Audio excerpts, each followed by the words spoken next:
I mean, Fuego here, and this is a Rapido Fuego review for, the latest incarnation of Super.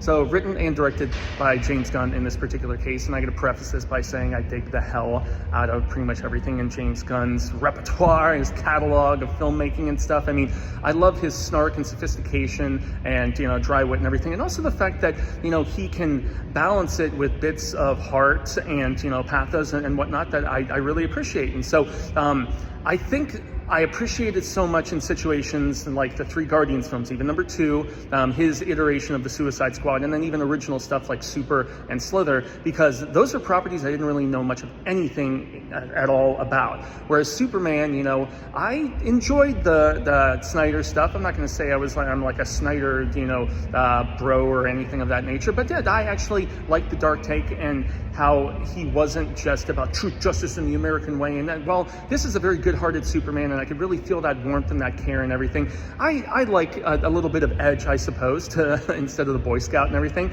Yeah, man, so I feel like I'm kind of caught in the middle, because I started reading Superman stuff in the 90s with like Death of Superman and then Kingdom Come and things of that nature, more serious storytelling. I'm not familiar with a lot of the Silver Age, maybe silliness and stuff. I didn't know anything about a dog or, but in this Gunn writing, I feel like it works the best with characters like I was mentioning earlier that I didn't know anything about, like Mr. Terrific, who was awesome, the Metamorpho guy. I mean, these are all characters I didn't know anything about. And so he was able to take his sensibilities and fashion these characters in a manner in which it was all just like laying the groundwork for me. Whereas the stuff that's done with like, Lois and like her little band at the paper and stuff, and the Jimmy Olsen he's a heartthrob and whatever, and then all of a sudden, like, Luthor was way too over the top for me.